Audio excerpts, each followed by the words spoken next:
Aí, gente, vamos lá. Eu tava falando com um amigo agora há pouco, na verdade não só ele, várias pessoas me pedem, para eu começar a ensinar, principalmente baralho cigano, tá? Mas assim, o que eu vejo muita dificuldade, e eu acho que nem seria tanto a minha ideia, não é exatamente explicar as cartas, porque isso tem aos montes, tá? E com uma certa facilidade. O acesso ao significado das cartas, o significado bruto das cartas, ele é bem tranquilo, né? Tem bastante conteúdo, tá?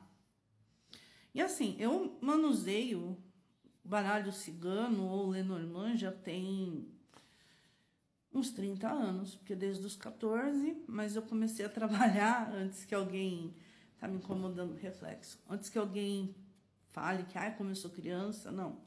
Eu ganhei meus primeiros decks de baralho com 14 anos. Eu ganhei um deck do Marselha e depois eu ganhei um do baralho cigano, tá?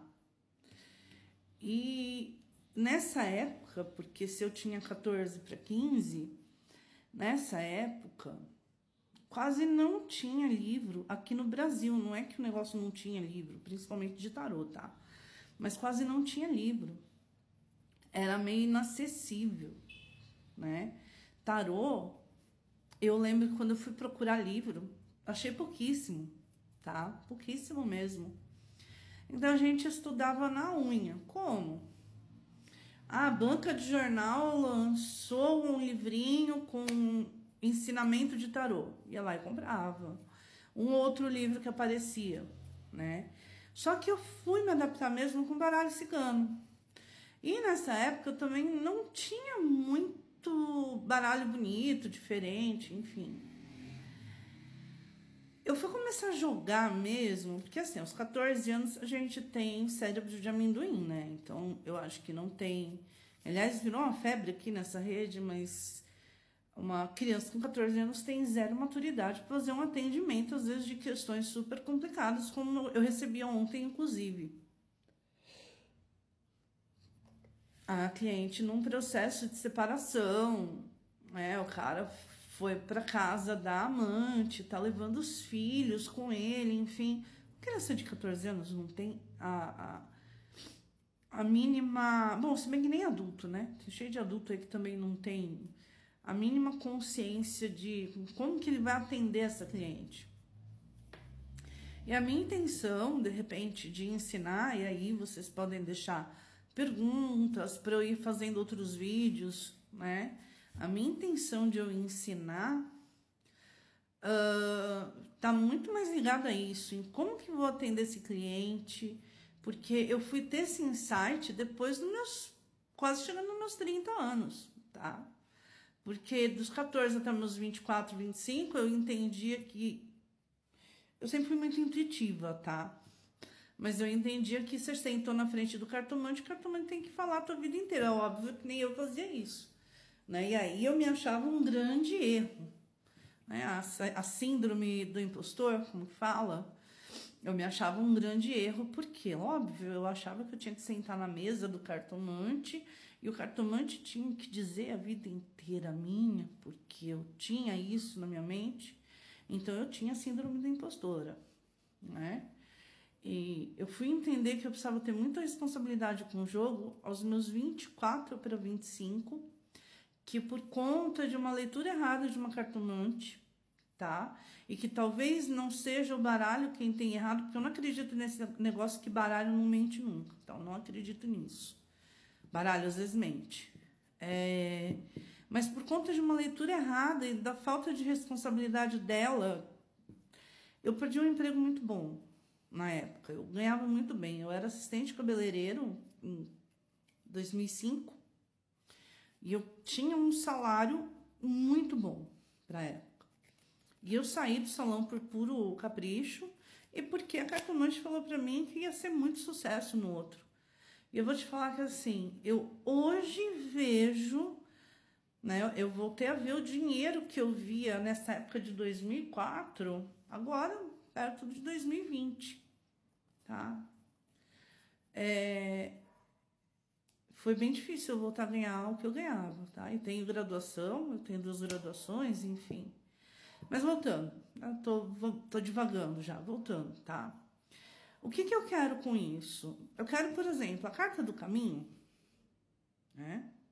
Ela sempre vai ter, por mais que de repente seja um caminho reto, que não tenha essa divisão, ela, pra mim, a gente tem que ir na origem, na base. Não adianta porque, mas o deck da fulana, o caminho, olha para a direita ou para a esquerda. A gente tem que ir para a base, tá?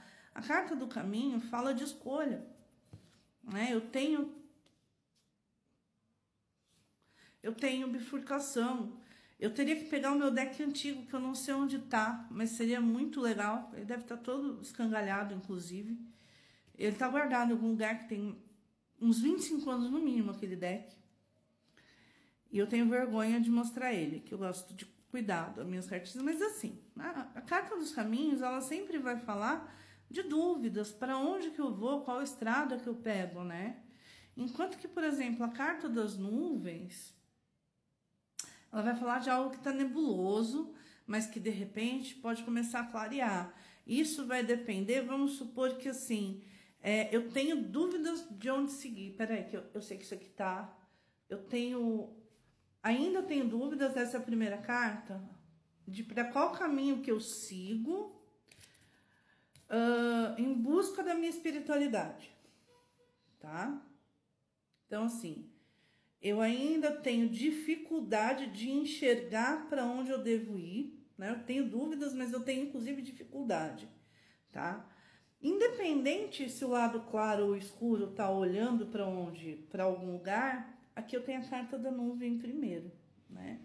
Quando eu jogo essa nuvem para cá, aí eu não joguei nenhuma pergunta, tá? Eu tô aqui só divagando. Eu tenho caminhos, eu tenho os lírios e a nuvem. Aqui me mostra que eu tenho uma estrada a percorrer, mas eu ainda vou ter dificuldade de saber para que lado eu vou, em busca da minha espiritualidade, mas ainda assim eu preciso tomar cuidado quando eu achar o local, porque aqui pode vir trazendo dificuldades, algo nebuloso, algo que não vai acontecer, algo que foi mascarado.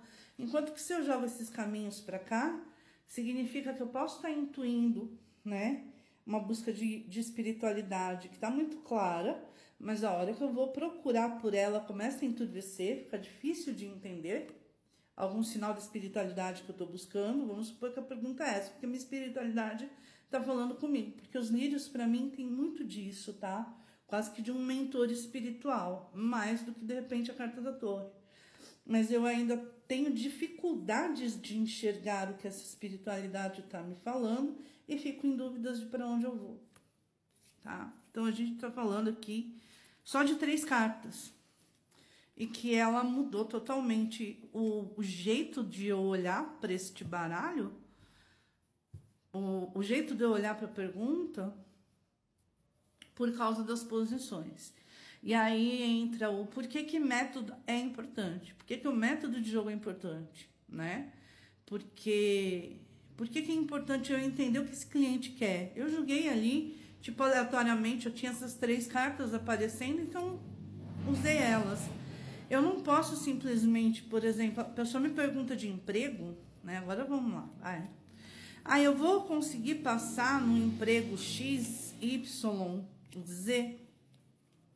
Vamos lá. Quero a carta do coração. Tá? Aí aparece a carta do coração, vem a aliança, né? E aí a pessoa perguntou se vai passar na entrevista de emprego, você responde que vai aparecer um amor na vida dela. Ah, porque tem um coração em aliança. Isso é um erro comum no baralho, no Petit Lenormand, no cigano. E aí, na verdade, quer dizer que ela vai passar, ela vai ter uma boa aliança nesse local. Ficou um vídeo longo, mas aí eu vou fazendo mais conforme vocês vão deixando perguntas, tá? Para daí eu começar a pensar realmente num jeito de passar o que eu sei, o que eu conheço, se eu faço por aqui ou se eu faço de uma outra forma, tá bom? Beijinho.